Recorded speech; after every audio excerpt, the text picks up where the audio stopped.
This is 2OF Entertainment.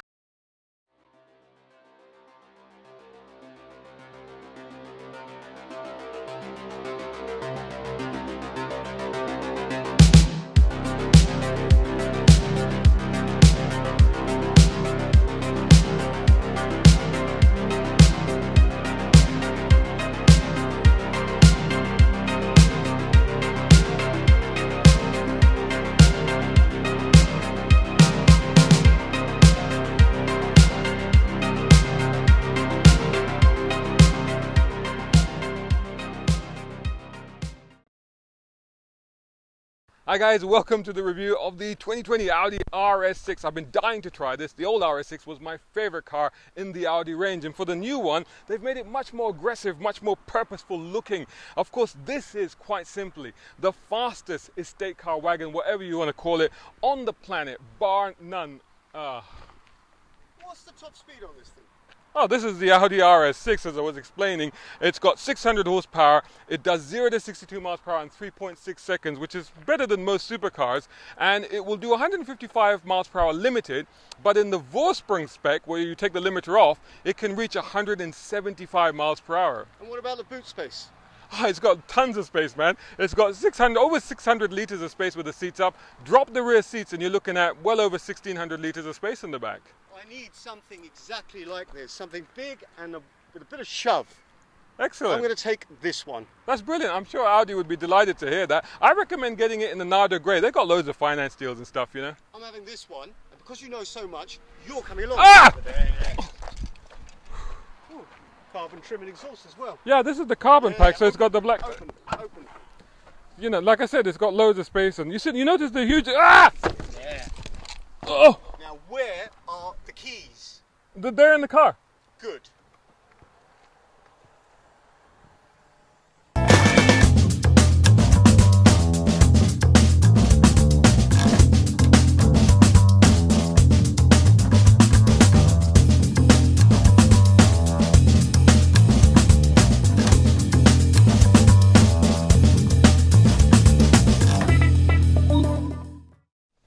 Actually, I lied to him. I've got the keys here, and I'm just gonna lock the key. So there you go. He can't get in now, but I can maneuver from there into here, and I can sit here. Oh, look at this! Wow! Hello there. He really wanted the car, didn't he? Oh, this is pretty comfortable back here. I'm 6'2" with long legs, but I've got good room here. I mean, I don't even need these scoops out. Be with you in a minute. I don't even need these scoops. I mean, I've got plenty of room back here. I've got individual AC controls and a power supply. I'm really comfortable back here. And of course, we've got two roofs. We've got panoramic roofs, so here and there. So now, I tell you what, let's get into the front. Well, let's find out. I'm going to have to go from, obviously, inside the car. Now, the good thing is that I can do that because the quality of this car is fantastic. Not only is the quality, not only the quality, but the security. He's never getting in here. But look at that. That's absolutely solid. And you know, in here we've got the new Audi layout. So we've got the two screens. We've got the main screen for the infotainment, and we've got the HVAC screen for the climate control. Over here, of course, the typical configurable Audi dashboard with the Audi view and all that sort of stuff. Automatic gearbox, 8-speed Tiptronic in this car, and oh my goodness, this guy, he's just not going to give up, is he? You know what? I think we need to get out of here and do the rest of the review on the go. Let's do that. Right then. I'm going to get you.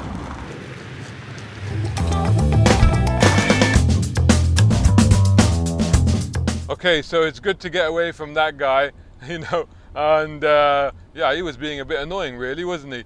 Anyway, we're now on the move in the Audi RS6, you know, and I've got this incredible car in front of me. You know, I've been really looking forward to driving this car because, you know, the old RS6 was definitely one of my favorites. In fact, probably the favorite Audi in the entire range, the RS6, RS7 call it. But something crazy about having an estate version, isn't there? And, oh, blimey. Oh, hang on a minute. Oh, my goodness, he's giving me chase. Okay, well, you know what? I'm going to go into RS mode.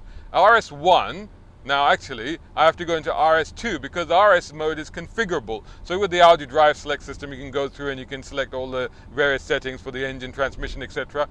in setting 1, what I had done is I turned the steering up to heavy because I like dynamic, I like a bit of weight on it, and I had turned the acoustics, i.e. the sports exhaust up, but the performance I had left it in automatic.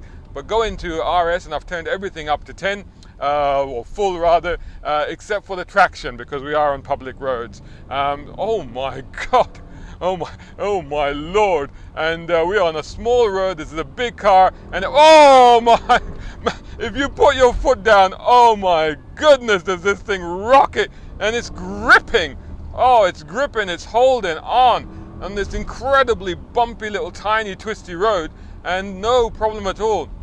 Absolutely faithful in steering responses. No steering feel as such, let's be honest, but it doesn't really matter because it is so faithful and so true to what it's doing. It dispatches corners and distances so quickly. That grunt, that power is just as intoxicating as I remember it to be. And you know, there's just, I mean, that's, you know, oh my God. And you have the new graphics have come up. I'll try and put a display, show you a little inset to the instrument display here. But of course you get the Audi view thing and everything, but you also changes for the RS modes where you get rev counter, which is just a line, and you get 2 little meters as well, which show you the power and the torque. And it's just absolutely a great display to give you an idea of what the car is doing performance-wise. Just in terms of the handling of the car, I mean, it's absolutely planted. You're never going to get anywhere the limits of this car to really have to worry about what it's going to be like. Let's just say it's going to be absolutely solid. There may be a mild hint of understeers, typical with all-wheel drive systems, but really it won't be anything for you to worry about, that's for sure. On public roads, you'll never get near there. And are you going to take this on a track? Unlikely. Let's be honest, this is not a track car. This is a family car, you know, and I have had the family in here and I've not had any complaints from any of them. I took my son up to university. I packed all of his stuff in the back, no problem. Everything fitted, and we cruised up there on the motorway, no problem at all. Talking of motorway, when I did that, I got about 29 miles per gallon, so that was about the best that I achieved, and that was really kind of eking it out a little bit. But around town now, it's back to what, 20, if I change it back onto the onboard, 21.5 it's showing at the moment. I suspect if you're driving it normally around town, as you kind of probably should be, with a little bit of enthusiasm, then you won't see much above 20 miles per gallon, that's for sure, on this car. It is a thirsty beast. But it is a heck of a beast, and it is a showstopper. And I think that one of the things about the old RS6, RS7 was that as much as I adored them and, you know, absolutely loved the cars, the thing about them I always thought was that they didn't quite stand out enough. They weren't quite aggressive enough to really depict what they're about, which to a lot of people appeals because they like the whole Q car discreet aspect of that. But personally, I want the car to make a statement. I want it to be proud of its performance, you know. I think they've addressed that with this one. And you know how I know that? The fact that this really stands out, that the front is really aggressive, that it immediately has a menace and a look about it that people kind of are drawn to. You know how I know that? Because as you can imagine, I park a lot of cars at my place at home, and the neighbors sometimes show a little bit of interest. This car has had phenomenal interest. People have been taking pictures with it, they've been looking at it, they've been gasping, their jaws have dropped. They've gone, whoa, what is this? You know, people have been speaking to me about it. There's one neighbor, I've known him for ages, and I'm now on the bumpiest road I know. I often bring cars here, and as you can see, I'm moving up and down a little bit, but absolutely planted. I mean, again, you know, not jarring or anything, just aware of the fact that, you know, it's a typical Audi thing, isn't it? You're aware of the road, but it's not proving to be a problem. Anyway, that guy, he's never asked me before, and he suddenly said, can we go for a ride? And I was like, yeah, sure, let's. I took him for a little ride, and he was the whole time, he was like, oh, wow, what a beast, you know. He was absolutely taken with the car. So it's got a real presence, a real attraction, a real street cred about it. So that much is definitely true of this car.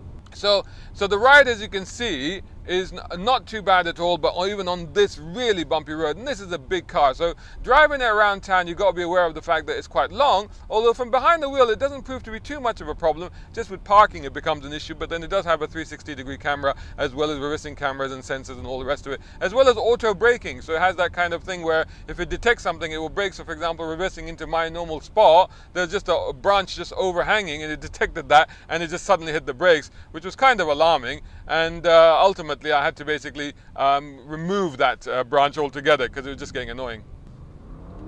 But oh my lord, the performance on this thing, even on this incredibly bumpy tight road. And this is the thing, it's absolutely planted, it's absolutely reassured. As a friend of mine said something very interesting, he said, is this the modern day iteration of the original Quattro? Of course, this is the Quattro, but the original Quattro, the Ur Quattro. And I kind of get what he's talking about, because it's a perfectly practical, everyday usable car. And I've been using it like an everyday car, you know, if you can afford the fuel bills, then why not? But at the same time, it's an absolute performance weapon. It's an absolute icon, you know, with the grip and everything, and it lifts it about. I mean, you can go supercar baiting in this thing. You know, you can go and chase supercars. That's what you can do. It's absolutely extraordinary. So I'm sitting in absolute comfort in this car. You know, I was going to say I want for nothing, but here's the thing. I mean, the price of this car I haven't mentioned so far, and a few people have asked me, because, you know, it's not a small amount. We're talking in excess of £100,000, £102,000 pretty much. And then this car has the city pack on it and the comfort pack on it, and that adds pretty much about 10 grand to the car on this carbon trim car. This is the carbon pack car. The Vorsprung car is the one where they take off the 155 miles per hour limiter on the car. But I do like the carbon kit on it. It looks really nice. So you're talking £112,000, and I don't have the massage seats, and I do like Audi massage seats. I think they do amongst the best of them. Doesn't appear to have active cruise control. It does have cruise control, but not active cruise control.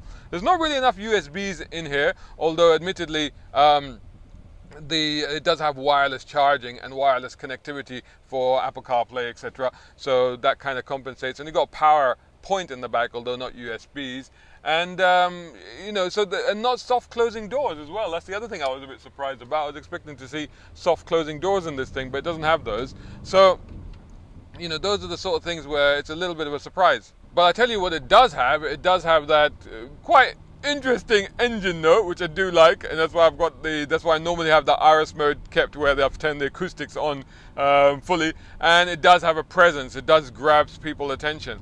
Now, is it still my favorite car in the range? Yes, absolutely. I think I adore this car. I think I just love the madness of having a perfectly practical family estate car.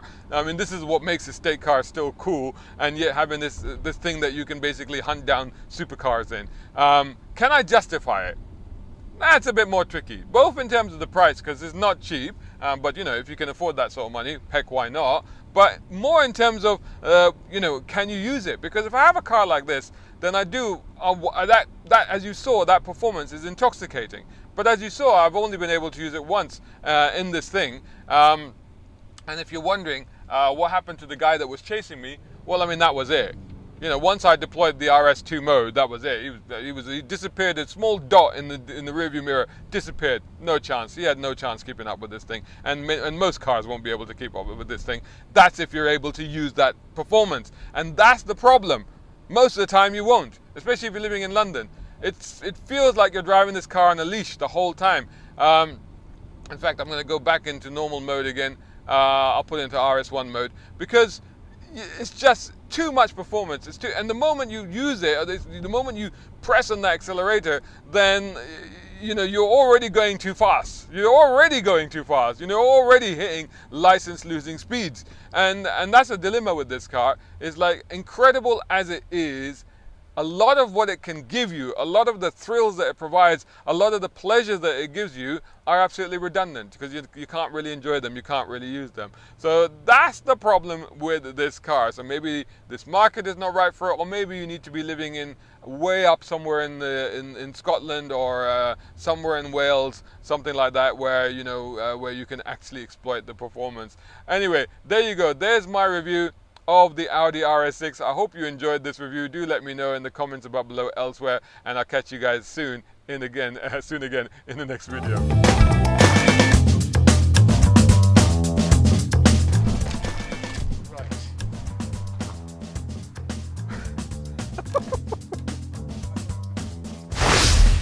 There's space in that thing. Okay. Now you're meant to say you can get one. No, you're meant to say, yeah, I needed something with a bit of shove for my next job. Just like, no, you have to ask for the keys. The keys, where are they? You're like,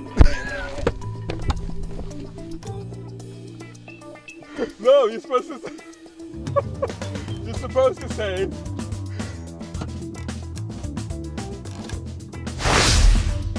I